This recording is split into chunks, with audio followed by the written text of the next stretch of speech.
Hi everybody, I'm Hey, Brian. y'all. Hey y'all, I'm John. Welcome back to the channel. Just got back from a really good ride today, Brian. Oh, yeah? Yeah. Had a nice long one. And while I was out there riding today, I got to thinking about what are the things that I do to get ready for a long ride.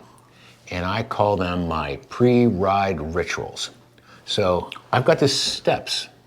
I just wondered, do we have enough time to talk about all the things you do before you ride? No. Okay. And we're not going to show everything I do before a ride either. Hey, but anyhow, it's like, so are you one of those folks that just jumps out and gets on your bike and goes? Or are you somebody who has a plan before they walk out the door? You don't have a plan. Okay, well, sit back. I'm going to show you my ritual. Here we go. 3 F's. Fuel, flex, and fill. I think you forgot one. What was that? Flush. Flush, yeah, okay. We'll get that in a minute.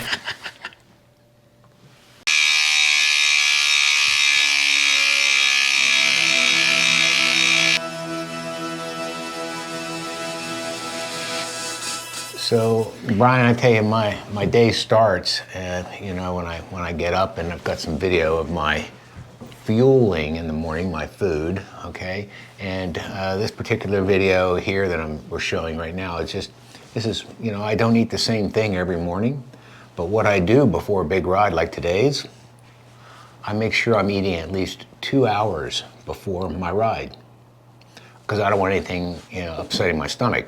Now, if you're looking at my yogurt and fresh berries and maybe a muffin with some peanut butter on it, that's not a heavy breakfast. Because, you know, one of the things I don't want to have to do, and you've already alluded to it, is I don't want to have to be out on a long ride and stopping to flush. I'd rather do that before I leave. So, yeah, this is a nice light breakfast. I know some of the folks do bigger ones. Yeah, it's interesting just to contrast, because for me, it depends on what I'm doing. Mm-hmm. You know, we talked about this a little while ago. If it's a, you know, hour-long Zone 2 ride, I'd probably go on empty stomach. Yeah. Might bring some fuel with me mid-ride. Right. But if, you know, we're getting ready to do a century here, you know, I'm going to have for breakfast? What? French toast. French toast. French toast. Because it's a little bit of protein. Okay. Okay? It's a lot of complex carbs because in the bread, Correct. and it's a bunch of simple carbs in the maple syrup. So it's like everything you need to really get you going. Yeah, so hey, that's deep in the weeds. We don't want to go into what you're eating. All I'm suggesting is you do it a couple hours before you do it and make sure that, you know, you're set up right. Hey, one of the other things in this fuel section, Brian, and here's a video about that, is I set up the food that I'm going to take with me, because I want to be really intentional. I put my water bottles out there. Did I put some hydration fluid in it? Here for this particular long rides, I'm going to recommend y'all take more than you think you're going to need. Here I've got a couple gels and a couple bars, and was more than enough to handle. I didn't even eat half of it on a 60-mile ride. So it worked out okay, but you know, the rule of thumb is what? 100 calories an hour? At least. Yeah, 100 calories an hour is the minimum. Yeah, that's what a lot of folks are saying out there. Yeah. But we're not going to talk about what you're eating, because those dietary things are like, whoa, that's really deep. There is one thing worth mentioning, though. Go for it. Is don't eat something new. No.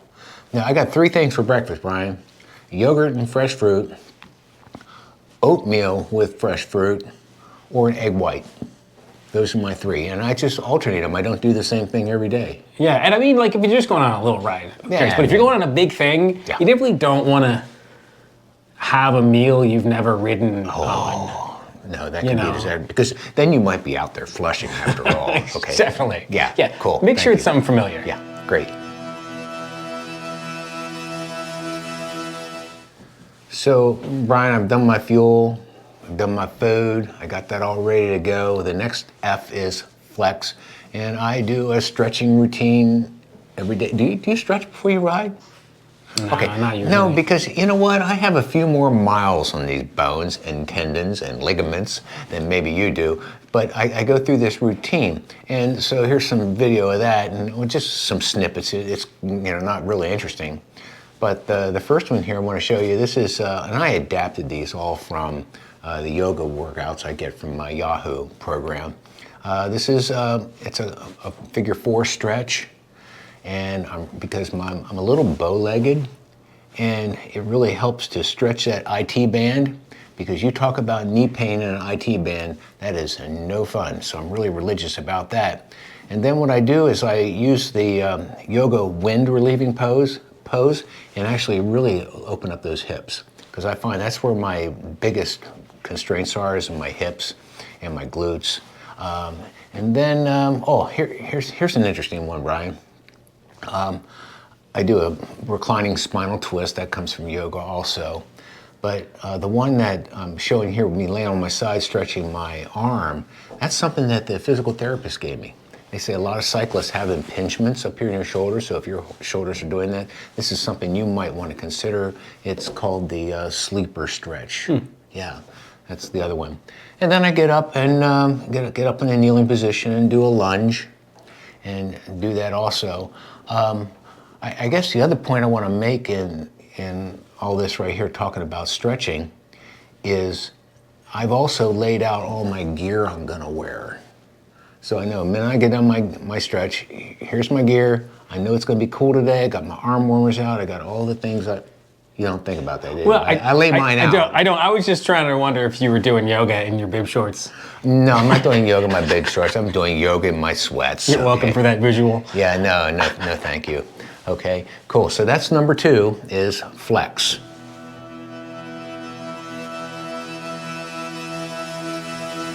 So my final F on my 3F pre-ride ritual routine is fill and check. Fill and check. So I get out there in the garage, and boy, I tell you what, how many rides I go out on with groups, and invariably someone hasn't checked their tire pressure before they go out. I do my tire pressure every time I go out the ride, even if it's just for a short ride out on the bike path, for a little bit, Brian. But here's something that maybe other folks don't do, is I have especially with my road bike, I have the habit of just taking a cloth and I'm wiping down the outside of my tire, Brian.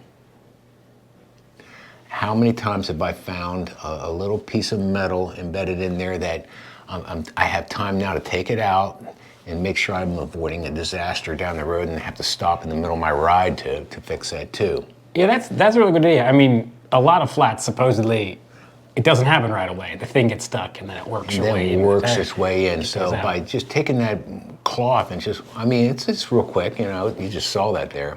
I don't worry about that because it's tubeless. Well, but I will say, I do check my tires every single time I get on my bike. That's so important, Brian. Because they, especially running tubeless, or even latex, you're definitely losing a ton of air overnight.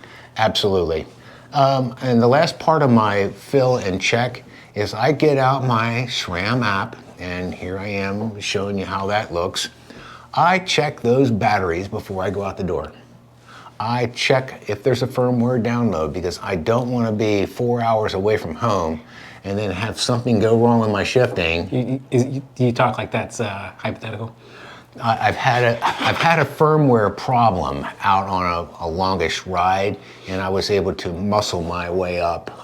It's a very steep climb, but gosh, with the SRAM and with the Di2 systems, the electronic shifting systems, so easy to do that. So you folks that are still out there on mechanical, don't worry about it so much. Problem. Don't worry about it so much. Cool. Well, those are my 3 pre-ride rituals.